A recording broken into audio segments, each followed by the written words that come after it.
Mnanijua? Mimi ni nani? Sifuna. Sifuna. Sifuna. Sifuna. Sifuna. Sifuna. Sifuna. Sifuna. Edwin Sifuna. Mimi ndio Sifuna. Kakamega oye. Hatutoroki leo. Zima hiyo kitu, mkutano iendelee. Zima hiyo kitu, mkutano iendelee. Hatutoroki leo. Funika na jacket, mkutano lazima itaendelea.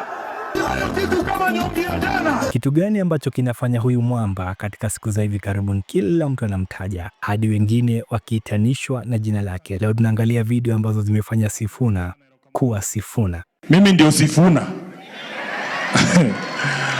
Nimekuja hapa kwa nafasi yangu kama katibu mkuu wa chama cha ODM, chama ambacho kilimchagua Senator Professor Tom Ojienda akaja kule kwenye bunge la Senate. Nimekuja hapa kama seneta wa kaunti ya Nairobi kwa sababu mwenzangu amempoteza mzazi, na nimekuja hapa kama kiongozi wa walio wachache ndani ya bunge la Senate. Mtaniruhusu niongee katika nafasi hizo zote tatu. Kwanza kabisa nataka niseme pole sana kwa kumpoteza mama yako. Huko kwetu Bungoma mahali natoka, kama umefiwa Mheshimiwa Tom Ojienda, ungekaa chini tukuomboleze. Vile mimi najua, kwa sababu tukianza eti tujibizane hapa mimi na wewe, afadhali uniwachie huyu Cheruyot, yeye ana matanga, lakini wewe umempoteza mama, ungetulia usijiingize kwa mambo yetu. Nimekuja hapa berkosokber. Wacha tulie mama yako Mheshimiwa Tom Ojienda. Mimi nataka niseme pole kwako. Kama mwenzako pale Senate, nimekuja hapa nikuambie pole, na familia yako kumpoteza mama ni kitu ambacho ni mzigo mkubwa sana. Na kwa niaba yangu mwenyewe na watu wa Nairobi, mimi nataka niseme pole. Jambo la pili, wewe ulipoingia katika chama cha ODM, mimi ni mmoja wa wale walikukaribisha ndani ya chama cha ODM. Na stakabadhi zangu, because I am the custodian of all the records of the party, bado zinaonyesha kwamba wewe ni mwanachama wa ODM. Nimesikia wakisema vitu hapa. Nataka niseme Bishop, kama nikikosea, kwa sababu mimi si Mkristo kama hawa kina Cheruyot, utanikosoa. Maandiko yanasema moto mkali zaidi kule Jehanamu umetengewa watu ambao wanaona ndugu zao wakipotea na wanapiga makofi, wanasema uko sawa. Mheshimiwa Tom Ojienda, mimi nasikia watu wakisema hapa mambo, wanataka wakupee sijui nini. Azma yako ya kisiasa itatimia tu iwapo utakuwa ndani ya chama cha ODM. Hawa wakora wanakudanganya ati sijui ingie kwa serikali, sijui uende wapi, wanataka uanguke kura 2027. Na kwa sababu mama yako yuko hapa, kwa heshima ya mama yako, acha nikuwe rafiki wako wa kweli, nikuambie Ojienda, ukikanyaga nje ya ODM, kiti ya Kisumu hakuna mahali unaona. Niseme nisiseme? Tuambiane ukweli. Bishop, umesema hapa hii hewa tunavuta ni bure, lakini vile hawa watu ya tangatanga wanaendelea, hii hewa haitakuwa bure kila siku. Iko hapa siku mbele tutakuja kuwekewa ushuru ya kupumua, na kwa sababu bado ni bure, wacha nitumie hewa yangu yeo ya bure kabla Zakayo anifikie. Mimi nataka niseme, nilisikia MC mmoja hapa akisema ati ametuona tumeingia pamoja na kina Cheruyot, ati tuko pamoja. Hatuko pamoja. Sisi watu ya ODM tuliangalia vitu inafanyika na mandege hii Kenya, tukaambiwa Sifuna, ukiingia ndege hakikisha kuna mtu ya UDA pia ameingia hiyo ndege. Ndio kama kuna hasara, kama kuna hasara itapatikana, ODM ipoteze, UDA ipoteze, tutoke draw. Ndio maana nimekuja na Cheruyot, hatuko pamoja. Mtu asikudanganye bwana. Niseme nisiseme? Mweo Ochanda, nimekuangalia hapa mbele ukizungumza nikashangaa kama huu ni ule Ochanda nilikuwa naona chungwa hausakilia juu ya tiketi ya chama cha ODM. Sikutambui tena ndugu yangu, wewe umekuwa mtu tofauti sana, kwa sababu safari ya watu wa ODM, chama chetu baba amekijenga juu ya msingi ya kutetea wananchi hawa. hawa ndio wadosi wetu hawa. Mheshimiwa Ochanda, wewe unakuja unatuambia ati tunahitaji ushuru kwa sababu ya barabara. Hiyo barabara iko wapi? Edi amekutajia hapa budget ya saa hii haina barabara. Unatuambia JSS walimu wameandikwa kutoka hata na serikali ya Moi. Hakuwa anatuletea hii ushuru mnatuletea. Mimi nikisoma hii budget Ochanda, najua hujasoma ndio maana unasema hivi vitu. Naangalia hii budget. Angalia hii budget.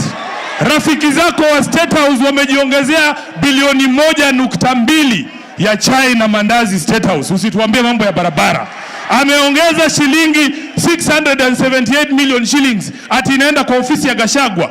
Nyumba tulijenga na shilingi milioni 400, mnaenda kuripea na shilingi milioni 600. Shame on you. Mnatuambia nini bwana? What are you telling us? Bishop, usione damu inachemuka hivi ndio na lazima tuambiane ukweli hapa. Treasury wale wanatukandamiza, wanaleta hizi ideas za kukandamiza wananchi. Wamejiwekea bilioni 6 ya chai na mandazi, ndio kina ndii wakule huko wakinona wanatutapikia. Wanasema leo ati nyinyi mtaongea tu kwa mtandao halafu mtanyamaza, kwa sababu ndiye anajua pale Treasury amewekewa polisi na huyu PS Raymond Omolo. Wale walikuwa wanatupiga tear gas wanachunga ndii. Wanajua tukienda pale watatupiga risasi. Tunataka huyo ndii atoke nje, aongee akiwa kwa barabara, atusi wa Kenya jinsi ambavyo wanatusi wananchi.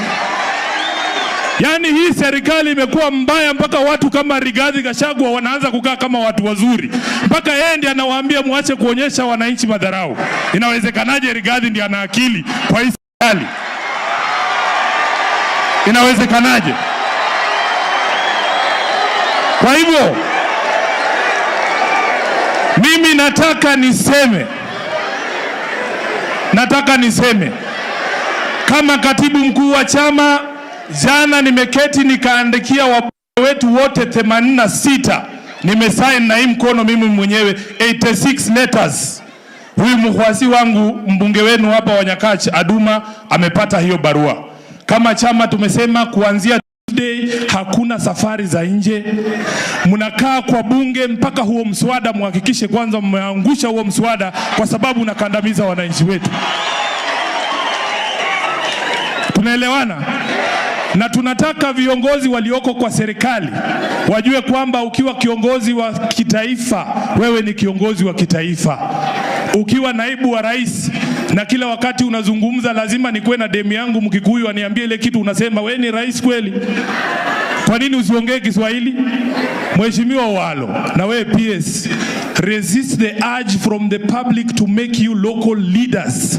You are not a leader of Nyanza. You are a PS or internal security for the whole country. I want to see you in Bungoma. I want to see you in Kwale. Mheshimiwa Walo, you are not a CS for these people of Nyanza. You are the CS for the Republic of Kenya. Let us see you in other places as well. Na huyo Rigathi awache kuomba kwa mlima peke yake. Hata hapa kwa maji huwa tunaomba na Mungu anatusikia. Asante sana, Mungu awabariki. Aliwapasha mpaka wakaamua kuondoka. Mimi kama katibu wenu nimepewa kazi na sifanyi kazi hiyo kwa kumchukia yeyote ama kwa kumuonea yeyote. Sheria ya vyama ilitungwa ikasema usiwe mkeka mwenye kulaliwa na kila mtu. Lakini sio kila siku ni Jumamosi. Kuna siku ambazo mtu anakuwa na bad day in office, kama siku hii hapa. Mheshimiwa SG, kwa heshima zote, mahali ulipofikia hautaweza kuendelea. Kwa heshima zote mahali ulipofikia, hatuko hapa kusikia masuala ya chama cha ODM, tuko hapa kwa mazishi kumfariji Kingi. Hatuwezi heshimu wa Mijikenda. Hatuwezi.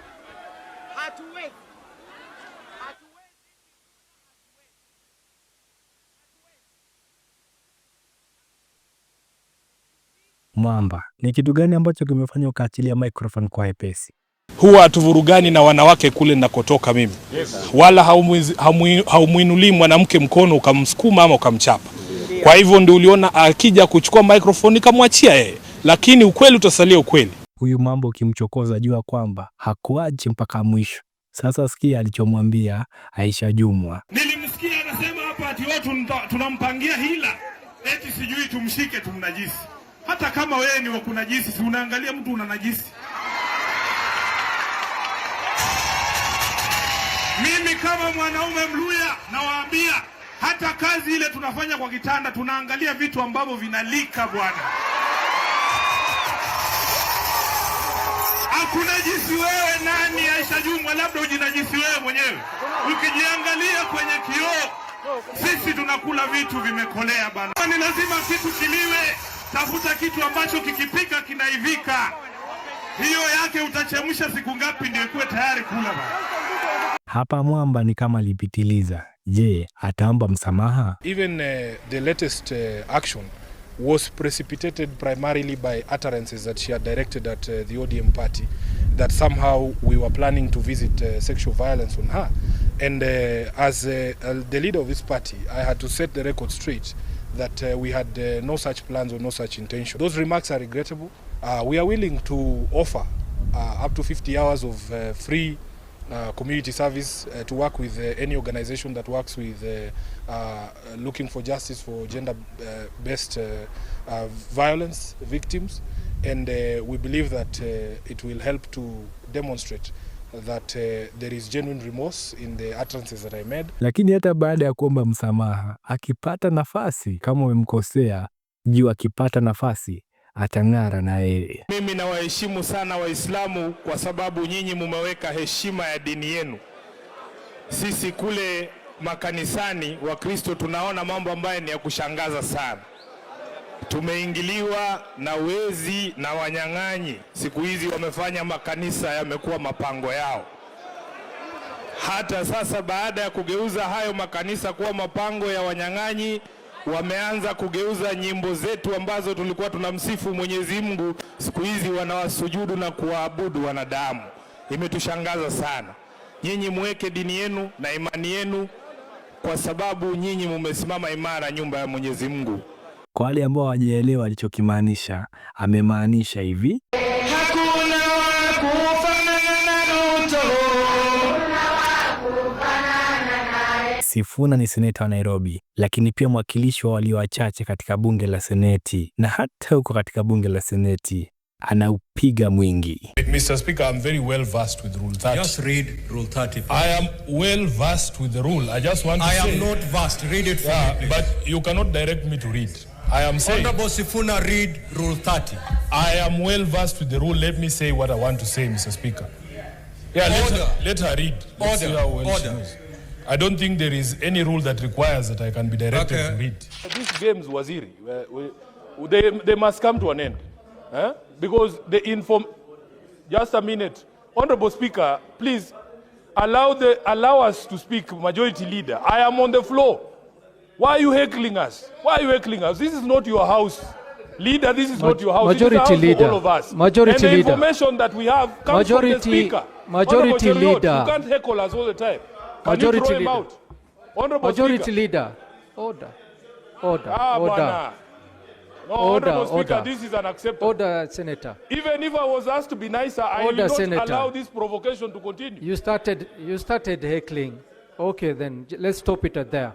Let him finish and listen to him in silence. Speaker, yes, Senator Sifuna. Honorable Speaker, how is it in order for somebody who's younger than me to call himself my elder? We in which society? And in this particular house, Honorable Speaker, there is nothing like seniority coming from how old you are. It is what is in your brain. It is what is in your head. So you can't come here heckling and telling us you are senior to us, Honorable Cheriot. You are just lucky that I have been directed to be nice. Otherwise, you would have seen the full wrath of Edwin Sifuna. Honorable Speaker, I want these demons who have been sent to tempt me to break the directive by my party leader to depart from me. Leave me alone. Honorable Speaker, therefore, now that I have seen the CS, I will take my seat because it was very critical. But as Senator Wambua has said, the communication to this house He was on the floor of the house. Can you please allow him to finish? Senator can you throw Cheriot. this guy out?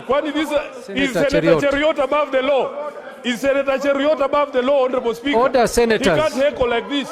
Order, Senators. This. He can't heckle like this. Order, Senators. Order. He's addressing his issue now. Can we allow him to finish? Let's listen to the Senator in silence. Senator Sifuna, just conclude. Honorable Speaker, it is very unfair. If it was Senator Sifuna behaving like this heckler from Kericho, I would have been thrown out by now. I would have been thrown out by now. I would have been thrown out by now. Can you apply the rules equally? No, apply the rules equally. Apply the rules equally. Honorable Speaker, I wanted to say lastly, no, throw him out, Bwana. One is he above the law? He's not above the law. He's not above the law. You are not above the law, Senator Cheruiyot. No. No. Senator Sifuna, Senator Sifuna. Let me conclude. Before you conclude, there's a point of order. Before you conclude, Senator Cheruiyot, what is your point of order? How can somebody who is out of order be given a point of order? He is already out of order. How can he stand up unless the point of order is against himself? Senator Cherargei, what's your point of order? Mr. Speaker, I was requesting understanding on the number 1 and standing on the 101. You heard Senator Sifuna say his heckler. Can it be expunged from the record of the House so that we protect the dignity of the member, Mr. Speaker? That's my indulgence. For a matter of fact, I did not refer to Senator Cheruiyot as a heckler. I said he was heckling in the House. But Senator Sifuna, you did refer to the senator as a heckler, which is out of order. If you could withdraw that and apologize. Honorable Speaker, you are determined to turn me back into the old me. You yourself have said he was heckling. A person who heckles is a heckler. That is what you call him. Senator Cheruiyot of Kericho was heckling me. He's a heckler. You yourself have made that decision. I will not allow anyone to bully me in this house. I did not come here because of Cheruiyot's graces. I was elected by the people of Nairobi. He is not bigger than anyone in this house. Senator Sifuna. If you cannot throw Senator Cheruiyot out for the misbehavior, then there are no rules in this house. There are no rules in this house. Mr. Speaker, you cannot allow the House to be overrun. You are in charge. Mr. Speaker, I'm inviting you to standing order 121 and 122, which says a senator commits an act of gross disorderly conduct if the senator defies a ruling or direction of the speaker or chairperson of committees. So Senator Sifuna is totally out of order. He must be thrown to face consequence of standing order 121 and 22 so that this House can proceed, Mr. Speaker. He has defied your direction. Senator, he must be thrown out. Senator Sifuna, the point of order that Senator Cherargei has raised is a valid point of order. As the chair, I did direct you. Even though Senator Cheruiyot has said he's not even looking for you to withdraw and apologize, but as the chair, I had already given a ruling. So for the sake of sanity and so that we can proceed, just withdraw so that it does not appear that you called Senator Cheruiyot a heckler. Just withdraw. Just withdraw, Senator Sifuna. Yes, Senator Kajwang, what's your point of order? Mr. Speaker, there is a reason why we want to position ourselves as the upper house. The CS for Health, and allow me just 1 minute to say this, was a leader of majority in the other house. He was extremely contemptuous to this house. And we cannot conduct ourselves in a manner that affirms the kind of contempt he used to show to this house. Instead of us pointing fingers at ourselves, we should be condemning the CS for keeping us waiting. Mr. Speaker, we have had children sitting in the gallery, children that you have invited, seeing the leader of this house behaving in a manner that is beneath those children. Mr. Speaker, the initial request was to expunge certain statements from the Hansard. And Mr. Speaker, I think that is fair enough. If they can be expunged, let us not push these things of apologies because we are now getting into brittle egos, Mr. Speaker. I urge you to direct this House and to take control of this House so that we can train our guns on the Cabinet Secretary rather than on ourselves. Please, let this House remain the upper house. Let this House be a house of decorum. Madam Speaker, we on the minority side have come to accept that in this House we are going to have to contend for the next 4 years with the prevalence of acute short man syndrome on the majority side. Because there are two senators who are now Senator becoming... Sifuna, did you come to second the motion? Yes, I stand to second the motion. And you but I must begin... the content of the seconding? Yes, allow me to lay a background. Don't describe characters. No, I have not described anyone. Physical characters. Madam Chair, what I want to request you, please don't engage in our brawls.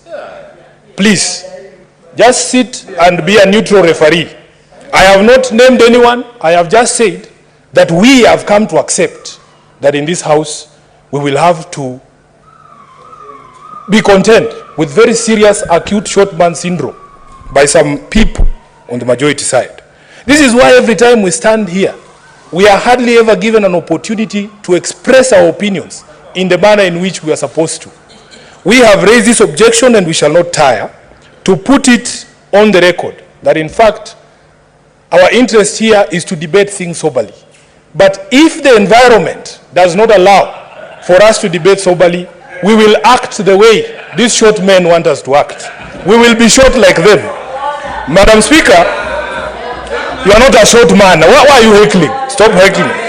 What's your point of order, Senator Madego? Resume your seat, Senator Sifuna. I'm not done. Madam Speaker, you have given guidance to this House on the debate. Is it in order for the Senator for Nairobi to keep referring that there is shortman syndrome in the majority side? Madam Speaker, it is not in order. He should utilize the time to debate. And Madam Speaker, we are very patient, but we don't take kindly when honorable senators seem to be threatening the chair all the time. Senator, I hope you will take the wisdom of that objection from Senator Madego. Madam Speaker, I am not obliged to be lectured to listen to anyone. We have children. If you feel the need to lecture anyone, go home and lecture your children. I was not elected here to be lectured by anyone. Madam Speaker, let me proceed to second the motion. That is a fact. Madam Speaker, under Article 37, and I'm very happy this afternoon the person on the seat is a lawyer. Madam Speaker, because I will be speaking to you, I am happy to be speaking to a colleague in the profession, that under Article 37, we are all allowed to peacefully and unarmed participate in demonstrations, to picket, and to present petitions to public, Madam Speaker, we have the right to present petitions to public authorities. We in the opposition, because we are the primary exercisers of these rights, have gone a step further to go have this matter litigated so that the bounds of these particular rights can actually be delineated.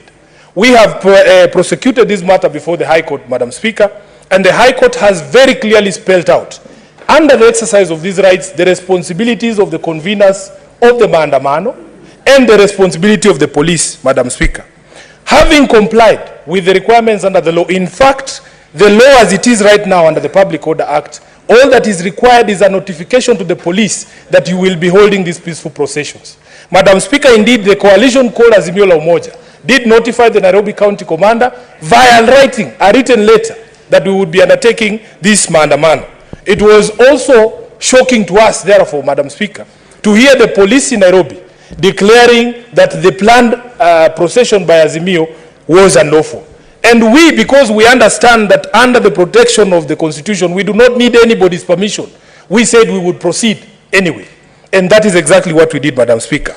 I was in the company of my colleagues here when we set out from these premises to KICC, which, by the way, Madam Speaker, is an extension of Parliament, because that's where our offices are as senators in this republic. We were surprised to meet the OCS of the KICC, and without any reason, excuse, he just decided to tear gas members of Parliament. And you could see, Madam Speaker, me following him to ask him, what is it that we have committed so grave that you want to tear gas us? Madam Speaker, we have decided that there will be individual responsibility on police officers. Not every police officer on that day misbehaved. And we have said kudos to all the police officers who observed Article 37. But there are few elements who still don't understand the breadth of this particular right, Madam Speaker.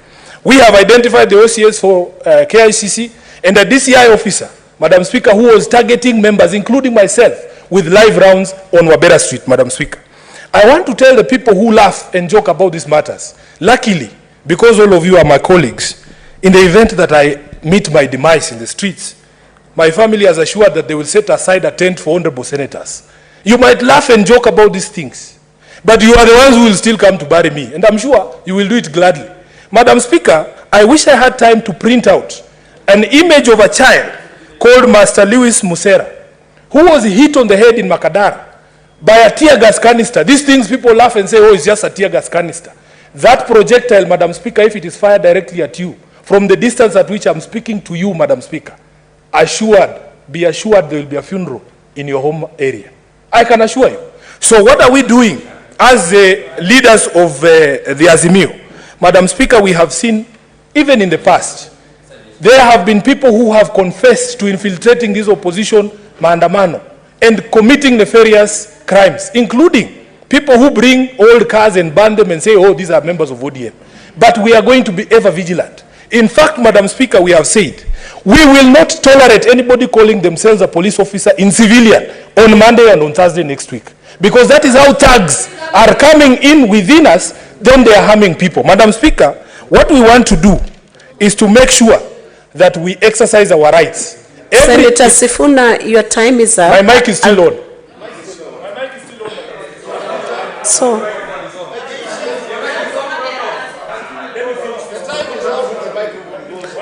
Senator Sifuna, let me give you half a minute to finish the sentence you were speaking. Madam Speaker, we have had some very dangerous pronouncements from some of the colleagues in the political circles, talking about final solutions to certain people who they consider to be problems. I am a student of history, Madam Speaker, as you are as well. You remember the question of a final solution of the Jews in Europe. We shouldn't be using such language. By the time you are resorting to violence, it means you have lost the argument. Engage us in robust debate the way we are doing here. If you are unable to engage us, please remove the police so that we can deal with you straight, mondo ko mondo. One of the things I don't understand, these members of the National Assembly make the dishing out of checks to appear like something that is so appointed. Like a clerical job, who cannot dish out, if your office wrote checks, how difficult is it to distribute checks? It's a physical transaction. So they come and make noise here and tell us all about how children will not go to school. Honorable Speaker, and that check has 2,500 shillings on it. There are people here who are educating children and they don't even announce it. Honorable Speaker, they should come to our offices so that we tell them all those children that I have paid school fees for. Even if you see a single one of them with a picture of Sifuna, you should ask me. They go there and they say, this is the so-and-so who did it for me. But you don't see me presenting checks here in Nairobi saying, oh, Sifuna is issuing bursaries today. That is not your money. Can you show us photos of you issuing your own money so that you leave this public money aside, Honorable Speaker? Then, Honorable Speaker, the majority leader even wanted us to extend this thing to Plex. There was a young man who was going around this country called Morara, auditing national projects. The country is led by Plex, written, oh, this project was commissioned by William Ruto on this particular day, on this particular day. Those are the other Plex that we need to go for, because that is not Ruto's money. He should also remove his name on those Plex. Mr. Speaker, I rise again understanding 101 on contents of speech, Mr. Speaker. This obsession by Senator Sifuna or President William Ruto must stop. If he wants to discuss the president, he should bring a substantive motion. Then we can handle at that point. He should stop this obsession, Mr. Speaker. Please. Protect, because the president is not here to defend himself. Can the honorable senator withdraw and apologize or substantiate? Senator Charage, just a minute ago you are requesting to be given the names of the governors. Correct. You have the police. No. Also you mentioned the name of a certain governor. Correct. Mr. Speaker, can I finish? Speaker, can I finish? Mr. Speaker, can I finish? Too long. Can I finish? Listen. Senator Charage, since too long cannot make a right. Also, Senator Sifuna, there was a communication from the chair about that standing order to avoid mentioning names of state officers who are not in this house. Maybe unless you bring a substantive motion. Honorable Speaker, Can I finish? The phrase. Sit down, Bwana. You are not the speaker. All the senators. You are not the speaker. Mr. Speaker, why is Senator Sifuna ordering me? You are the speaker. Resume the seat. Resume your seat, Senator Sifuna. Let me finish what I was saying. I'm saying as much as possible, you know, those plagues, those billboards and everything, whatever it is, avoid mentioning names of whatever billboard you saw, so that now we can make progress, Senator Chalgei. Honorable Speaker, can I proceed, please? Yes, but Honorable Speaker, we are not discussing personalities. We are discussing our money. The Senator for Narok, Honorable Speaker, came from a time when he was hosting the president in his county. So he came back and told us, oh, we have been given an airport in Narok. The contractors are there day and night. So one time I had been given a lift by a friend of mine. We were coming from somewhere in Western.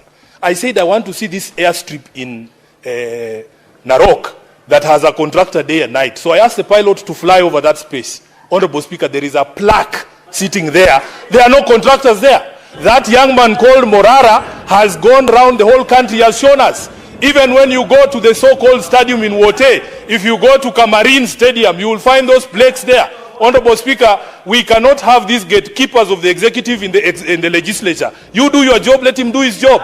So, Honorable Speaker, when he was going, Honorable Speaker, can you protect me from this heckler? Senator Chegre, order, kindly. No.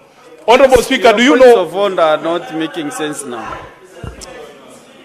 Honorable Speaker, there is. Senator Chalgei, can you allow? You know, when you are used to using matatus, have you ever been in a chopper? You can see, Honorable Speaker. Let me conclude by commenting on something he said. And I was very quiet when he spoke, so I hope he will be quiet too. Honorable Speaker, as a responsible government, you cannot tell us to wait for you to face you in 2027, and you are killing us today. Albert Ojuang is in the ground. Senator Sifuna. Mr. Speaker, I think by now, because you've presided over this House for over a year, you are aware of the character of most of us in this House. Mr. Speaker, in your communication about the President's address, you reminded this House of the requirement of the standing orders that in an address to the House, the head of state shall be heard in silence. Now, Mr. Speaker, knowing myself and knowing the President, Mr. Speaker, I chose not to attend the President's address to the National Assembly because I knew for a fact that at the first instance where I felt he was giving misleading information to the country, I would not be able to manage myself to keep quiet. I would have been strongly pushed to say something. And Mr. Speaker, I would have run afoul of the rules of this House. And although the Speaker of the Senate might be lenient because they know me, I was not very sure about the Speaker of the National Assembly, whether he would extend some of the courtesies that you have extended us in this House. Mr. Speaker, I suspected that if I went for that speech, I probably would be serving now an expulsion from the House for a minimum of 6 months. And I will go into the reasons why, Mr. Speaker, I did not trust the head of state to paint the true picture of the state of the nation. In my mind, Mr. Speaker, the state of the nation is the state of the people. Senator Mungatana has spoken very eloquently here about the state of the creditors of this country, that the creditors who gave us money during Eurobond are happy they are going to be receiving their payment. He should be asking himself, how many Kenyans are still able to service their own debts? That is the state of the nation that I would want to address. Mr. Speaker, so what I did, I joined a group of friends, and you will indulge me here, in playing a drinking game. Mr. Speaker, the rules of the game are very simple. Every single time you thought that a statement that was untrue, or even partially untrue, from the head of state, you had to take a shot of whiskey. Mr. Speaker, needless to say, by the end of the president's speech, we were extremely inebriated because of the half-truths and open lies that we believe the president told before the House of Parliament. Na hata katika midahalo Mwamba yuko vizuri. My brother Sifuna, you can't make it a point of belittling other members of parliament. I am not the one making your points little. They are little points. If a point is little, everybody can see it's a little point. It's not me belittling it, Kagushia. I can forgive Salasia for refusing to read this document and assuming Sifuna signed it. But I cannot forgive Professor Ojenda. Because Professor, you are a lawyer.